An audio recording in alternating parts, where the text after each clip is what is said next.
नमस्कार, स्वागत है आपका मुनाफे की मंडी में, जहां हम आपको कमोडिटी मार्केट की तमाम खबरें बताते हैं। साथ ही आपके लिए इंट्राडे पोजीशनल और लॉन्ग टर्म के हिसाब से भी बेहतरीन ट्रेडिंग कॉल्स लेकर आते हैं। इसके अलावा आपके लिए हम हाजिर बाजार की खबरों से के साथ देश भर के मंडियों का अपडेट भी हम आपके लिए लेकर आते हैं। आज हमारे साथ 3 मेहमान हैं। जतिन त्रिवेदी हैं एलकेपी सिक्योरिटीज से, अमित सजेजा हैं मोतीलाल ओसवाल से, और साथ ही सुरेंद्र मेहता साहब हैं इफ्जा के सेक्रेटरी हैं। आप तीनों के पास आएंगे। सबसे पहले फटाफट से टॉप 10 खबरें देख लेते हैं। गोल्ड और सिल्वर की अगर बात करें तो यहाँ पर गोल्ड में नरमी दिख रही है, हालांकि चांदी की कीमतों में हल्की तेजी दिख रही है। शुरुआती सुस्ती के बाद धीरे धीरे ये तेजी बढ़ी है। 200 रुपये तक की मजबूती, 70,400 रुपये के आसपास। क्रूड पर हल्का दबाव है, $76 के आसपास ब्रेंट क्रूड का भाव है। नेचुरल गैस करीब 0.25% कमजोर, 180 के आसपास। कॉपर 0.25% की आधे % तक की तेजी दिख रही है, 790 रुपए के आसपास।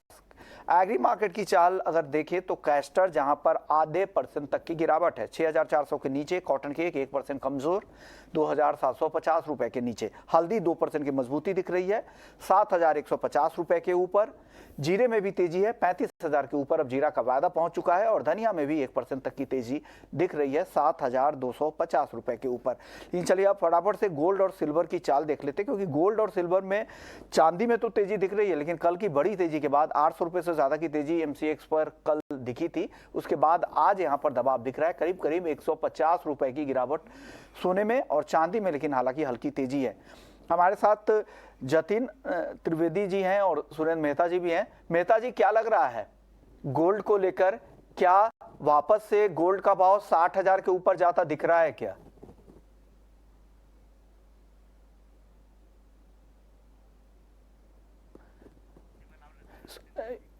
जतिन, आपसे मेरा सवाल होगा, क्या गोल्ड 60,000 के ऊपर जाएगा क्या?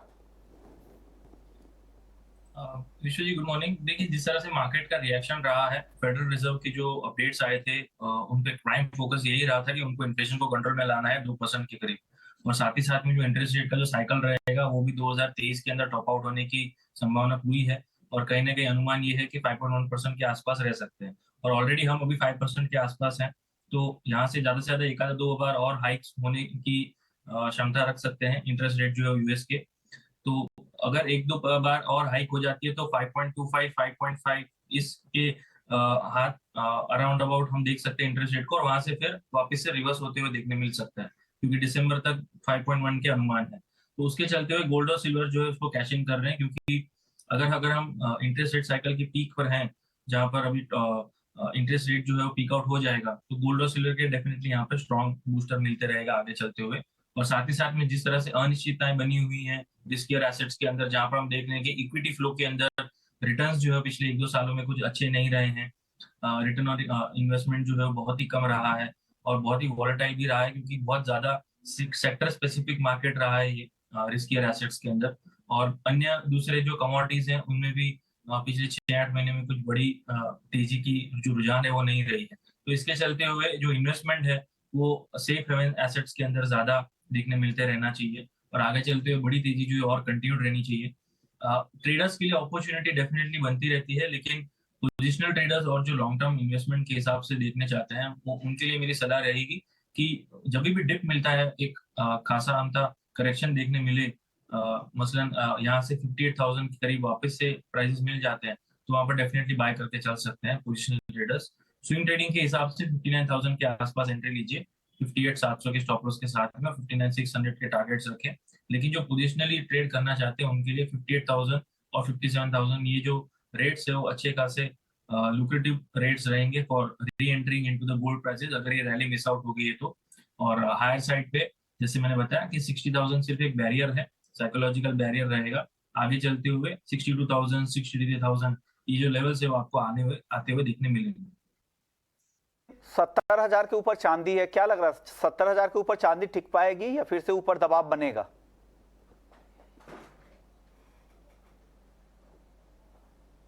जतिन, आपसे मेरा सवाल था कि 70,000 के ऊपर चांदी टिक पाएगी? मार्केट भी इन लाइन है, जिस तरह से गोल्ड के अंदर तेजी का रुझान है तो चांदी भी उसी तरह से बुल रन जो है वो दिखाते रहनी चाहिए। और अभी फिलहाल जो है हमें क्लोजिंग भी अच्छी मिलनी शुरू हो रही है। कल के दिन हम 70,000 के ऊपर काफी समय के बाद क्लोजिंग जो है वो देखने मिली है। मुझे लग रहा है यहाँ से शॉर्ट कवरिंग रैलीज और फ्रेश बाइंग जो है और इमर्ज होती हुई देखने मिलेगी। एक बार ये 70,000 के ऊपर स्टेबल होना शुरू हो जाए चांदी के भाव, तो डेफिनेटली आपको एक नॉन स्टॉप रैली जो है टुवर्ड्स 75,000 देखने मिल सकती है। और ये हाई प्रोबेबिलिटी है, क्योंकि ये जो दौर चल रहा है चांदी के लिए, ये कहीं ना कहीं बेस मेटल के जो सपोर्ट्स मिल रहे हैं, बेस मेटल का मार्केट फिर से एक स्टेबिलिटी में दिख रहा है। हालांकि फंडामेंटल्स इतने नहीं है, लेकिन बेस मेटल की तरफ से भी थोड़े पॉजिटिविटी का रुझान मिल रहा है चांदी को। प्लस गोल्ड का मार्केट एक अच्छा बुल रन में चल रहा है, तो चांदी का मार्केट नो डाउट यहाँ से एक अच्छी रैली दिखाना की ड्यू है। जो ऑलरेडी रैली हो गई है उसमें अगर मिस आउट हो गया है तो यहाँ पर वापस से एंट्री लीजिए, क्योंकि प्राइस स्टेबिलिटी 70,000 के ऊपर आना एक बहुत बड़ी बात होगी, क्योंकि 70,000 के ऊपर प्राइस स्टेबिलिटी कभी मिली नहीं है अभी रिसेंट हिस्ट्री में। तो जिस तरह से प्राइसेस आउटलुक मैं देखने जा रहा हूँ, ब्रेकआउट जो है 70,000 के ऊपर स्टेबिलिटी के बाद एक अच्छी खासी बुल रन की कोशिश जरूर रहेगी चांदी की। ट्रेडिंग के लिए लिहाज से देखने जाएंगे तो डे ट्रेडर्स के लिए अपॉर्चुनिटी है, 70,000 के आसपास बाय कीजिए। स्टॉप लॉस जो है 69,600 के नीचे रखिए, 70,700 70,800 के टारगेट्स रखिए। लेकिन जो स्विंग ट्रेडिंग पोजिशनली एक अच्छी पोजीशन बना के जो ट्रेड करने की कोशिश करते हैं, उनके लिए सलाह रहेगी कि 72,000 73,000 ये लेवल्स के आसपास के पहले अपने प्रॉफिट बुक ना करें। मुझे लग रहा है ये लेवल्स जरूर आपको देखने मिलेंगे विद इन द नेक्स्ट 1 से 1.5 महीने के आसपास। हमारे साथ मेहता जी भी है। सर, 60,000 के ऊपर जाने के बाद वापस से सोना 60,000 के नीचे ट्रेड कर रहा है, क्या लग रहा है 60,000 आने वाले समय में दिख सकता है अगले हफ्ते तक? देखिए, हमें दो चीजें समझने की जरूरत है। जो फेड ने मीटिंग में डिसीजन लिया वो 50 बेसिस पॉइंट की जगह 25 बेसिस पॉइंट किया, और जो उन्होंने साथ में ये कहा कि हम एक बार इंटरेस्ट रेट इस साल में और बढ़ाएंगे और अगले साल तो शायद रेट कट करने की बात है। तो अब जितने भी गोल्ड के प्राइसेस को दबाव में लाने के या बियरिश मोड के फैक्टर्स थे, वो सारे फैक्टर्स अब खत्म हो गए हैं।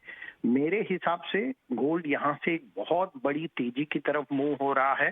इसमें बिल्कुल एक $70 का करेक्शन आपको कहीं पर भी दिख सकता है, क्योंकि एक आगे बड़ी रैली के लिए पीछे थोड़ा सा हटना पड़ेगा, और मुझे लगता है कि $1918 एक नीचे का बड़ा सपोर्ट बन रहा है स्पॉट मार्केट में। और ऊपर की तरफ मेरा पहला टारगेट अब $2,038 का होगा और दूसरा टारगेट $2,150 का होगा, और मुझे लगता है $2,038 का टारगेट अगले एक आध हफ्ते के अंदर ही आ सकता है, और $2,150 का जो टारगेट है वो हमें अगले 2 से 3 महीने के अंदर मिले। ओके, अब मेहता जी, चांदी को लेकर क्या व्यू बन रहा है? चांदी 70,000 के ऊपर है, क्या ये भाव टिकाऊ दिख रहे हैं आपको, और वो तेजी कहां तक कंटिन्यू होगी शॉर्ट टर्म के लिए और निवेशकों के लिए, दोनों के लिए क्या सलाह है? देखिए, जब सोने के दाम $1,800 से बढ़ना शुरू हुए तो हमने ये देखा कि चांदी में उस प्रकार की बढ़ोतरी नहीं हुई जो होनी चाहिए। नॉर्मली चांदी ज्यादा वॉलेटाइल होती है।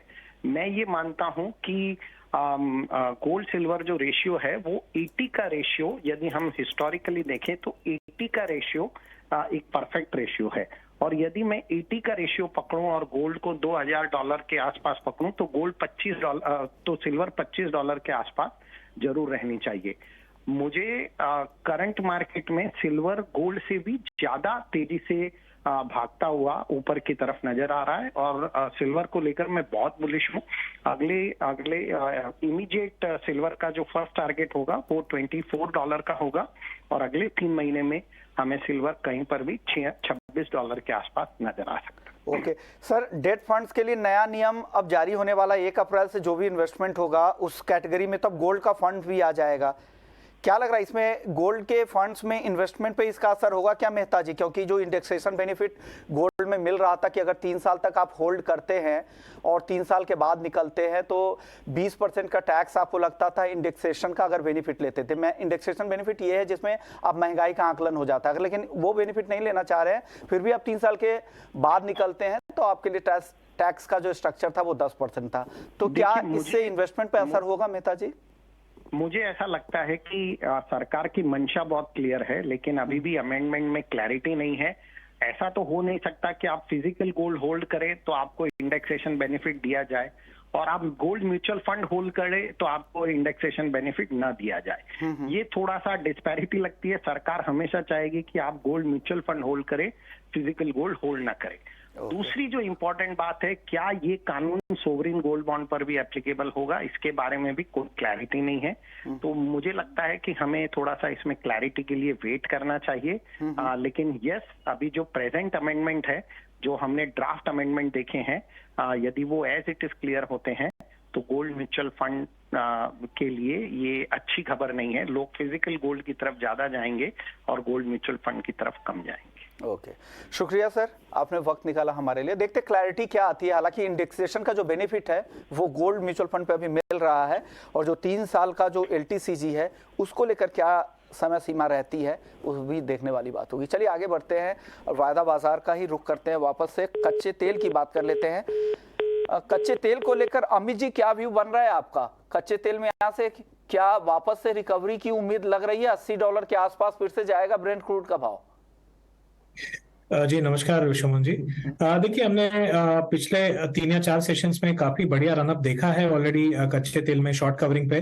डॉलर इंडेक्स में जो गिरावट आई है उसका भी असर हमें क्रूड में पॉजिटिवली देखने मिला है। लेकिन वेरी शॉर्ट टर्म बेसिस जो एक US गवर्नमेंट की तरफ से एक बयान आया है कि फिलहाल वो स्ट्रेटेजिक पेट्रोलियम रिजर्व जो है रिप्लेनिश करने यानी फिर से भरने को नहीं देख रहे हैं, क्योंकि पहले ये बयान था 3 या 4 महीने पहले कि $70 के नीचे दे विल कंसिडर। तो ये एक कहीं ना कहीं शॉर्ट टर्म नेगेटिव हो सकता है क्रूड के लिए। सेकेंडली 3 अप्रैल को ओपेक की जो बैठक है वहां पर भी कटौती की एक अटकलें लगाई जा रही थी कि प्रोडक्शन में कटौती होगी, लेकिन आजकल में जो बयान आए हैं वो ये है कि they are not looking for production cut. तो ऊपरी स्तरों पे खास करके एक बड़ी रैली के बाद मुझे लगता है कि ये एक नेगेटिव फैक्टर हो सकता है।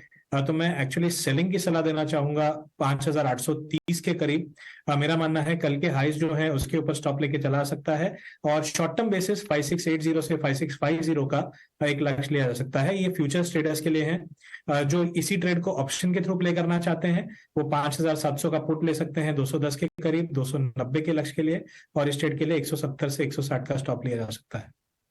तो ये सलाह कच्चे तेल को लेकर। और NG को लेकर, नेचुरल गैस को लेकर अमित जी क्या सलाह है? जी देखिए, NG हमें लगातार दबाव में दिखा है पिछले 2 या 3 हफ्तों से। जो 245 तक की रैली आई थी लगातार वहां से फिसलता हुआ दिख रहा है। 177 एक प्योरली शॉर्ट टर्म सपोर्ट है नियर मंथ फ्यूचर्स के लिए। यदि वो टूट जाता है तो एक मोमेंटम बिल्ड होगा 170 से 168 के करीब के लिए। तो मैं बिलो 177 सेलिंग की सलाह दूंगा 181 के स्टॉप के साथ, और 170 से 168 का शॉर्ट टर्म टारगेट होगा। जतिन जी, आप क्या व्यू है कच्चे तेल को लेकर और नेचुरल गैस को लेकर? इनलाइन व्यू रहेगा विश्व जी। जिस तरह से क्रूड का मार्केट एक एग्जॉशन अभी थोड़ा सा चल रहा है, जिस तरह से सेल ऑफ जो है वो कल के इवनिंग सेशन में हमने देखा है, मुझे लग रहा है ये और कंटिन्यूड रहेगा। अराउंड 5800 5810 के आसपास डेफिनेटली सेल करके चल सकते हैं क्रूड ऑयल को, और 5850 के ऊपर स्टॉप लॉस रखें। और जैसे कि अमित ने भी कहा कि ऑप्शंस के जरिए भी इसको ट्रेड करें। जो कम रिस्क लेना चाहते हैं तो पुट ऑप्शन के जरिए उसके अंदर ट्रेड ले सकते हैं अराउंड 5700 या 5600 के पुट ऑप्शन में। लेकिन फ्यूचर्स मार्केट जब तक 5850 के नीचे ट्रेड कर रहा है तब तक पुट ऑप्शन के अंदर बाइंग करके चल सकते हैं, सेल ऑन राइज की स्ट्रेटेजी अपनाएं। और 5850 के ऊपर अगर जो प्राइसेस कट जाते हैं तो डेफिनेटली पुट ऑप्शन में से एग्जिट कर लेंगे।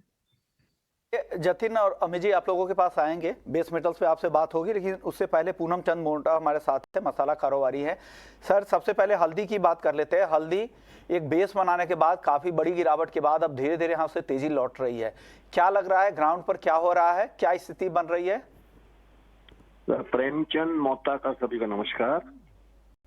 हल्दी इस साल करीबन 100 लाख बोरी फसल होने की उम्मीद थी, मगर जो बीच में बारिश वगैरह हुआ, अनटाइमली वगैरह और एक्सेस रेन हुआ, उससे 5-7 लाख बोरी कम आने से 93 to 95 एक्सपेक्ट आएगा।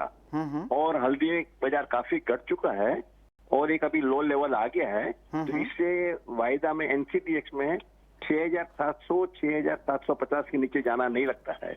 ओके। और अभी ये भाव में जैसे अभी सांगली में 20,000 25,000 बोरी की रोज की आवक है, रोड में 10,000, सेलम में 7,000, निजामाबाद में 20,000 बोरी की आवक चालू हो गई है। साथ में डिमांड भी ठीक है। और मराठवाड़ा में 20 से 25,000 बोरी की आवक चालू हो जाएगी 8-10 दिन में। ओके। अभी बिक्री का टाइम है, मसाले का सीजन है, इसलिए डिमांड अच्छी है। तो ज्यादा मंदी का ध्यान नहीं है और साथ में ज्यादा तेजी का ध्यान भी नहीं है। ओके, तो 6,750 नीचे का बेस बता दिया आपने, ऊपर की तरफ कहां तक जा सकता है? अगर ऊपर 7,500 7,500 से 6,750 ये रेंज मोटा साहब ने बता दिया है, प्रेमचंद मोटा जी ने, अगर आपको इस रेंज में ही ट्रेड करना है। अब जीरे की बात कर लेते हैं सर। जीरे में तो जबरदस्त तेजी वापस से शुरू हो गई है, 35,000 के ऊपर आ गया भाव। क्या और तेजी की संभावना लग रही है जीरे में?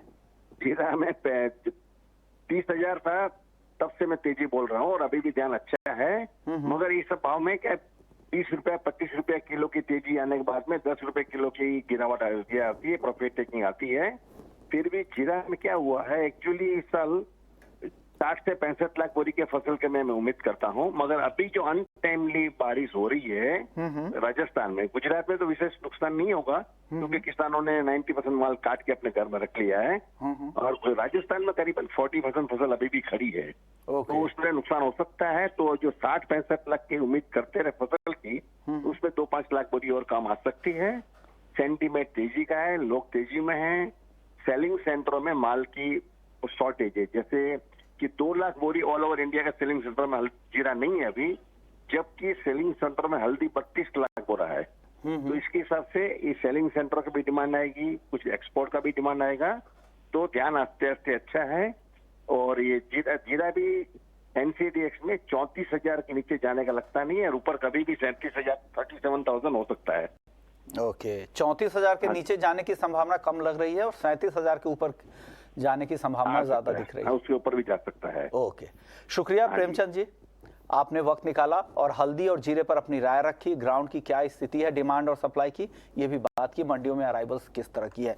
चलिए वापस से नॉन एग्री मार्केट की तरफ जाते हैं। बेस मेटल्स की बात नहीं हो पाई थी। अमित जी, बेस मेटल्स में आज कॉपर, जिंक और एल्युमिनियम तीनों काउंटर में अच्छी तेजी दिख रही है। क्या ये तेजी दिन के दौरान और बढ़ेगी? खरीद ले इन तीनों में से कुछ? जी, मेरा मानना है कि कॉपर थोड़ा सा ओवरबॉट दिखाई दे रहा है। यहाँ पर रिस्क रिवॉर्ड फेवर में नहीं है, लेकिन एल्यूमिनियम में बार्गेन हंटिंग हो सकती है। हमने एल्यूमिनियम को काफी दबाव में देखा है पिछले कुछ दिनों में, 200 के करीब के सपोर्ट ले चुका है। ऐसा लगता है यहाँ से 207 से 208 तक के स्तर भी देखने मिलेंगे। तो मैं एल्यूमिनियम में 203 से 4 के बीच में बाइंग की सलाह देना चाहूंगा। क्या रखे उसके लिए अमित जी?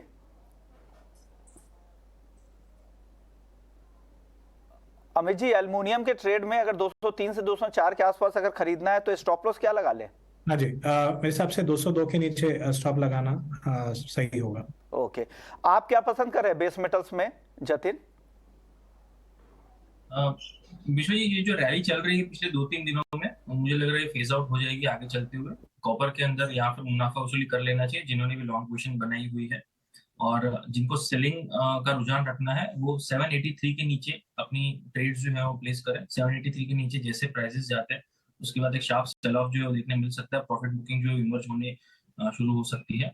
और उसका जो स्टॉप लॉस रहेगा वो 791 के ऊपर रहेगा और नीचे इस तरह में फिर से 770, 772 ये जो लेवल से आपको देखने मिलने चाहिए आने वाले 1 से 2 दिनों के अंदर।